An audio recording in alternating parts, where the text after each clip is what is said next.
मैं शुभांगना राजे जामिया हूँ, कांग्रेस की संभागीय प्रवक्ता। आज हमने प्रेस वार्ता इसलिए रखी है कि हम जो आपके विधायक हैं मनावर के हीरालाल अलावा जी के द्वारा किए गए यहाँ पे जो कार्य हैं उनके बारे में आपको बताना चाहते हैं, और जो कमलनाथ जी ने वचन दिए हैं उनके बारे में मैं चर्चा करूंगी।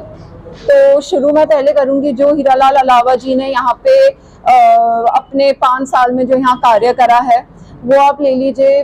जो उन्हें हॉस्पिटल यहाँ पे है उसमें जो बदलाव लाए हैं, सोनोग्राफी की मशीन होगी, एक्सरे मशीन होगी, थायराइड को जांच करने के लिए जो सुविधाएं यहाँ पे दी हैं, हमारा ऐसा मानना है उससे मनावर के लोगों का बहुत ज़्यादा फायदा हुआ है।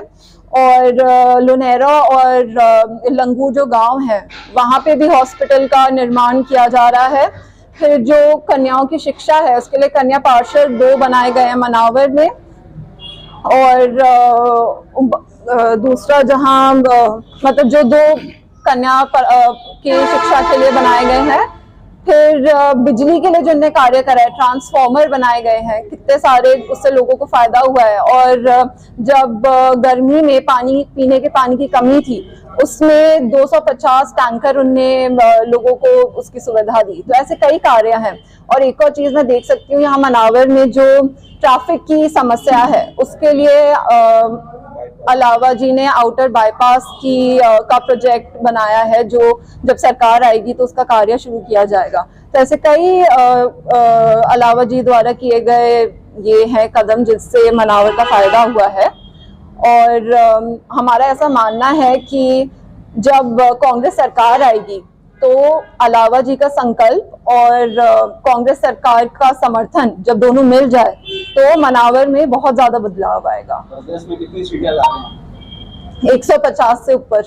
अब तो लोगों का जैसे प्यार मिल रहा है ऐसा लग रहा है 150 भी पार हो जाएगी। प्रेस वार्ता का मेन उद्देश्य क्या है? मैं यहाँ पे वचन पत्र जो कमलनाथ जी का है उसके बारे में भी चर्चा करना चाहती हूँ। तो नारियों के लिए नारी सम्मान योजना रहेगी 1500 हर महीने, और जो लाडली बहन योजना है वो तो सिर्फ 21 से 60 साल के उम्र की महिलाओं के लिए है। तो उस पर भी हमारा ये सवाल है कि उस 60 साल से ऊपर और 21 साल से कम की जो महिलाएं हैं वो क्या इनकी बहनें नहीं हैं? ओल्ड एज पेंशन स्कीम की रोकी गई। फिर 21 साल से कम जो हमारी कन्याएं हैं जो सरकारी स्कूलों में पढ़ रही हैं उनके लिए क्या योजनाएं हैं? जो योजनाएं बनाई भी हैं वो लागू नहीं होती, तो इम्प्लीमेंटेशन में बहुत गड़बड़ है। और उसके बाद जो हमारी बेटियां हैं उनके विवाह के लिए 1,01,000 रुपए दिया जाएगा।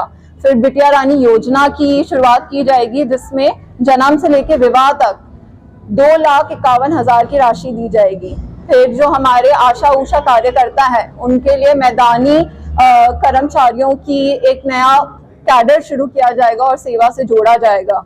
फिर जो हमारे आंगनवाड़ी कार्यकर्ता हैं उनको नियमित करने के लिए नए नियम बनाए जाएंगे। तो ये महिलाओं के लिए बहुत सारी योजनाएं का प्रारंभ किया जाएगा।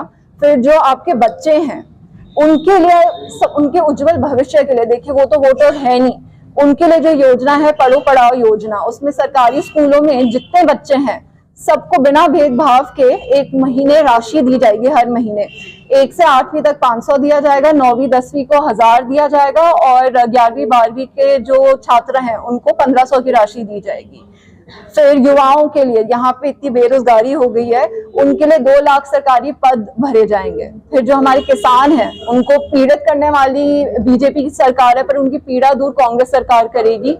सिंचाई के लिए उनको बिजली की सुविधा दी जाएगी। 5 हॉर्स पावर यूनिट मुफ्त दिया जाएगा और 10 हॉर्स पावर यूनिट जो है उस पर 50% की छूट दी जाएगी।